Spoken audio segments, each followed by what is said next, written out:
So my problem with a lot of archery sleeves is that it's too medieval. I don't want to look like I'm going to do cosplay. I don't mind cosplay, go for it if you want to, you look great. But I want to make it look minimal, I want to make it look modern, cutesy, demure. I'm out of the loop, but I want to make it out of camouflaged leather, and we're going to back it with some belly so it's not so expensive. Maybe, just maybe, we'll layer a little bit of cow suede in the back just to make it comfortable, or some lamb. All right, before we start, I don't get paid a lot for this. I mean, I don't get paid at all to make these extra ones, but I love it. So if you like the channel and all that, you don't have to, but a subscribing would be fun, wouldn't it? Liking the video, sharing the video.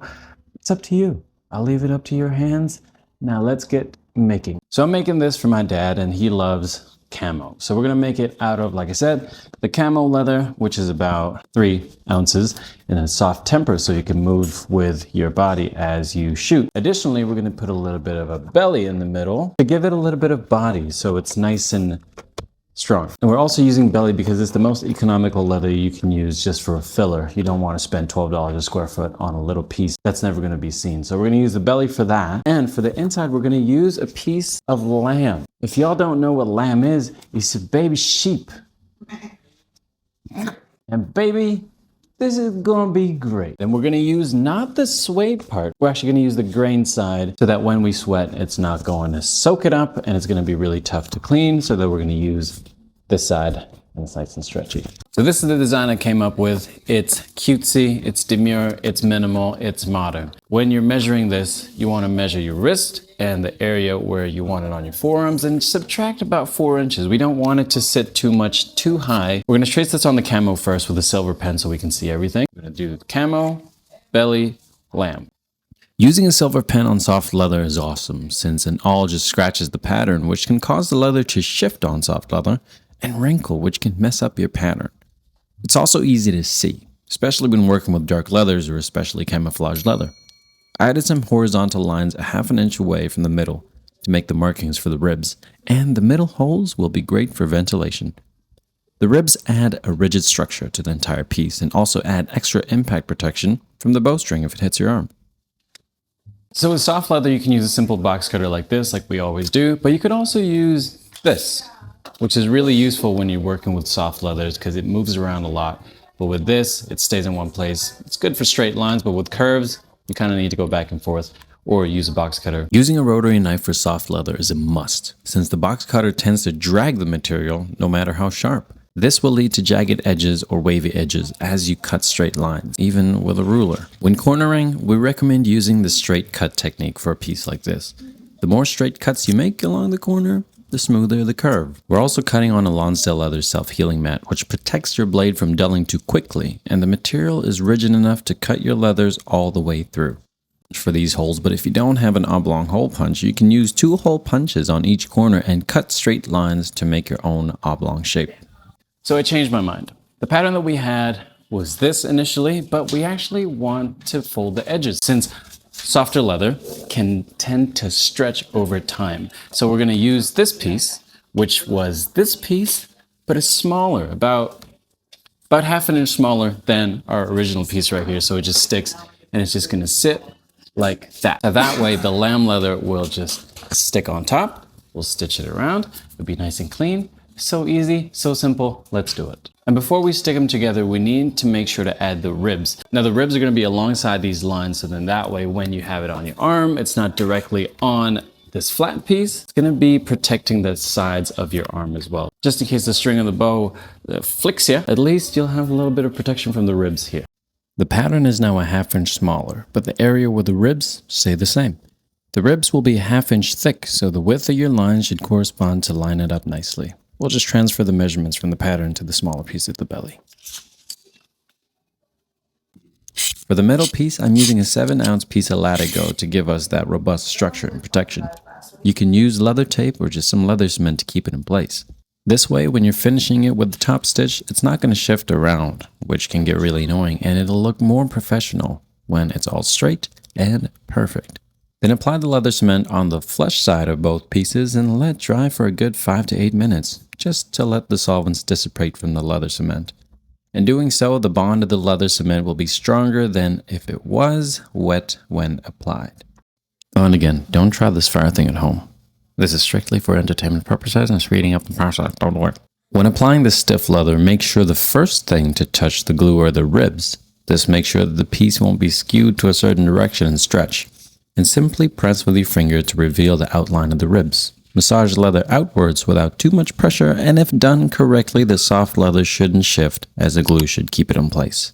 I forgot to film this part, but the technique for folding of the corners comes from a bookbinding technique that requires an awl and making small folds to have a neat arrangement when the leather is glued shut, same as shoemaking. Then I cut the folds to reduce the bulk. So my idea for closure is using 2 of these rectangle rings so that a strap can go through here, up and around. I'm sure I could do this easier when I'm not in this weird position. Through that one, same as you would a tightening thing, you know? And that's gonna look like that. So that way, it's nice and tight. This type of design is good if you wanna use it for miniature changes on sizing, so it's not too tight, not too loose. It's just right and it's nice and comfortable.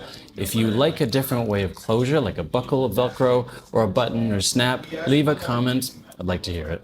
For these closures, I'm just using leather tape because it's faster, but you can use leather cement if that's all you have. Very similar to the Atlas stone sleeve video, we're using 3 points of closure so you can dial in the tightness of the sleeve on your forearm. With the same width, cut a longer strap for the belt side of the closure. Don't worry about cutting this to size, just make sure it's long enough to give you space to adjust the sleeve. When applying, I always start with finding the middle of the sleeve and place the edge of the sleeve on the cutting mat. This makes sure that you have it all squared up at all times and follow the vertical lines. Apply the straps a 1/4 inch from the edge of the sleeve to preserve the strength of the leather to ensure it doesn't miss the stitches. Do the same thing on the other side with the same positionings with the rectangle rings, and make sure that before you close it that you need 2 rectangle rings on the same loop. Now it's time to apply the lamp. As I mentioned earlier, counterweight works great for this as well. Using the silver pen, trace the outline of the camo sleeve and apply a glue. Gluing a little bit outside of the lines is okay, so don't worry too much about making the glue perfect. Apply the leather cement on both sides and let dry again. When attaching the lamp, be cautious to have it lined up to the traced lines from earlier. Massage this piece like ragtime piano.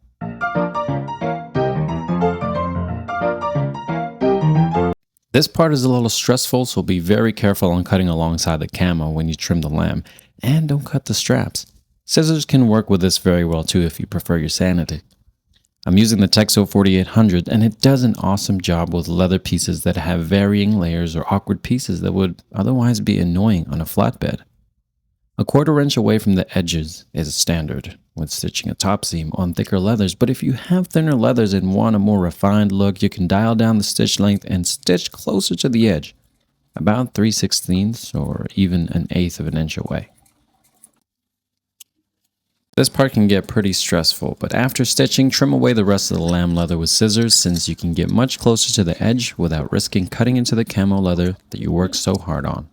Try to get as close as you can to the stitches. Nerve-wracking, but worth it 100%. Remember those ribs from earlier? Stitch along each side of the ribs on the camo side, and as a tip, you can actually use the ribs itself as the guide for the presser foot. We've done this before, so just do it again to create those ventilation holes. This is all preference, but if you like a longer strap, go for it. But it's best to trim it within 2 to 3 inches of extra strap when it's closed so it doesn't get caught on the bowstring. You can always trim them off later. So that's it. What was my line? So that's an easy project. I mean, if I wasn't filming any of these, it'd probably take me 2 hours. If you can see about the clock there, if you run it back. It's an easy cut and stitch if you have a machine. If you don't have a machine, it's fine too. You can hand stitch this. It's just take a little bit more work, but you could even have a simplified version of this as well, where it's just one piece, put the holes in, put some rivets on the side, and that's about it. It's all about comfort for this one. It's about luxury. Why not? It's gonna be a gift, so we're gonna make it nice. So the leathers we worked with are soft leathers, and we sandwiched a little bit of a thicker piece in there so it keeps the structure. We also put ribs in these using thicker leather, so that way it protects the leather and your arm a little more, so you can keep shooting legally, of course. And the closure that we use are rectangle rings, so then we can actually adjust and tighten as well as we can, and it's easily removable. All the materials and tools are going to be listed on the bottom, so if you have any questions, send us a message on our Instagram, Lonsdale Leather, or even send us an email at info@lonsdaleleather.com. I'm talking too fast. Like and subscribe this video. You don't have to, but it really helps me. I don't get paid a lot, so this helps me get maybe a future raise. That's okay. but it's really cool if you did, okay? Oh shit, somebody's here. Hey, so yeah, thanks so much everybody for watching, and appreciate y'all. Peace.